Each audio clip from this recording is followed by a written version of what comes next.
Welcome to International Securities Exchange's podcast series. Facilitated by renowned educators, ISE podcasts are intended to teach beginning as well as seasoned investors the ins and outs of trading. To find an updated list of podcasts, please visit www.ise.com/podcasts. Please be sure to listen to our important message following this episode regarding the risks of investing in exchange-traded options.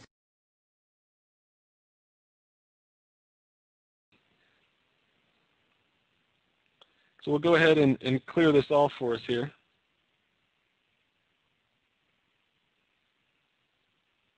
And we'll take a look. That initial signal, we draw some just very basic horizontal lines for us here. You get a move. Now remember I say I like to buy enough time, and here's a good example why. This particular trend on a daily chart took place over about a month and a half time frame. So for this particular time, you want to make sure, if you buy, remember my criteria was 2 to 6 months of time that I like to buy. So if you buy 2 months, you have plenty of time for a particular trend like this. You don't have to worry about running out of time and that option expiring on you. So that's no longer a concern when you make sure to buy enough time up front. And as you can see here, you get a move going from 64, 64 and a half, all the way on up to 72. That's just a fantastic move that takes place there. And if you're looking out in terms of buying options, remember if you're trying to buy at least 2/3 intrinsic value on that particular option, you still can buy an option that's $2.50, $3, somewhere in that range on a typical priced EUI option. Lots of opportunities there for you. If you buy an option, let's say it's around $2.50, you're going to have a delta of somewhere around 70.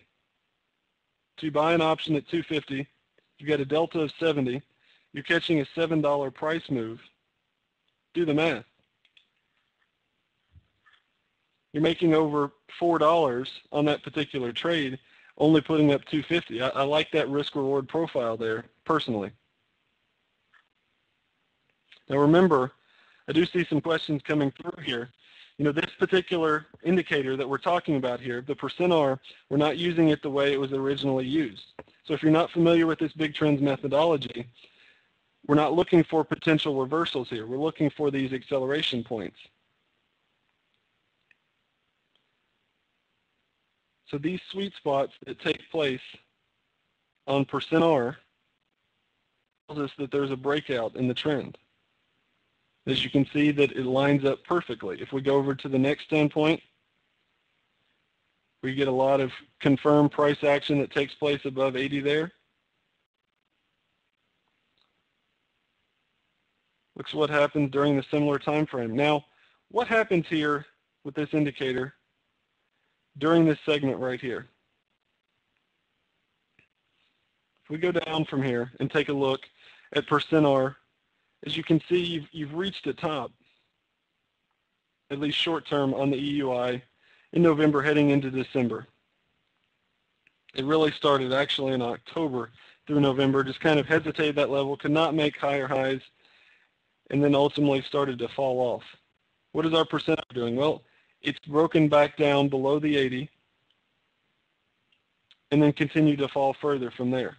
So that's why I've written over it a little bit, but that's why right here we would have had our buy exit that would have taken place. If I clear this off, these pullbacks that take place in some of these bigger bullish trends, that's when we go ahead and exit the trade because we don't want to be a part of that. Then we'll patiently wait for the next strong breakout, the strong trend, and move on from there. So we have two, as you can see, just by using the rules of this particular indicator, profitable bull signals that take place here, using our rules for %R with our setup and our confirmation. From there, remember that the ultimate trading plan and the best indicators allow you to profit on both sides. So both on the bull and the bear side. Well, look, we get a short signal that takes place here. And although we went down and tested that 200-day moving average and then rallied and bounced back off of that significantly higher, at the same time, this would have been a very profitable trade for you. And really the majority of that price action happens during that sweet spot that takes place where you get your ADX rising, you get your percent R that stays below 20 there.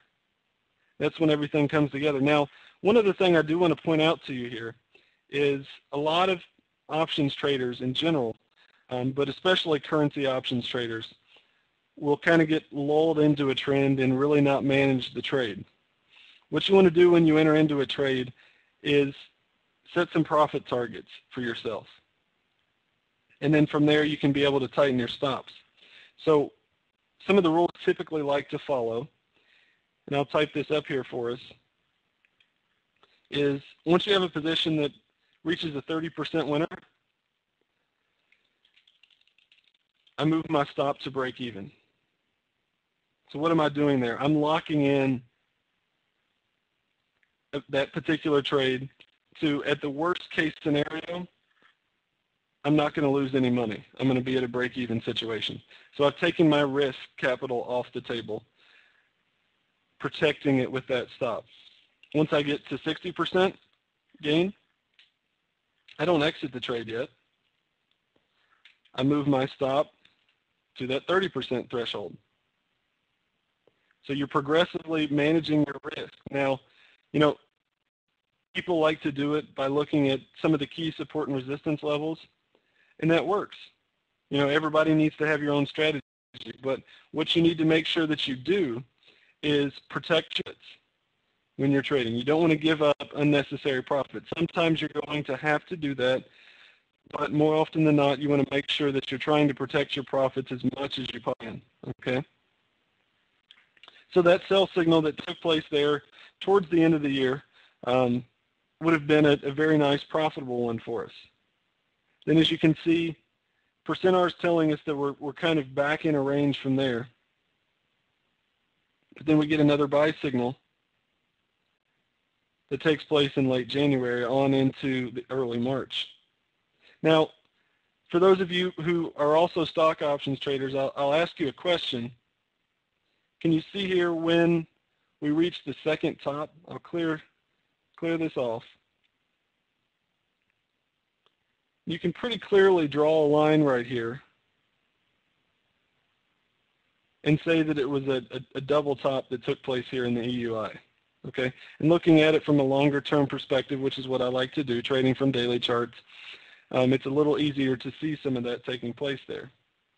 So you already would have known going into early March that this 80 level is going to be a key resistance level.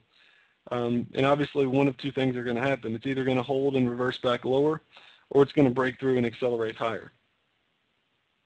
Obviously it held, but look at the time frame when it held and where we received our buy exit.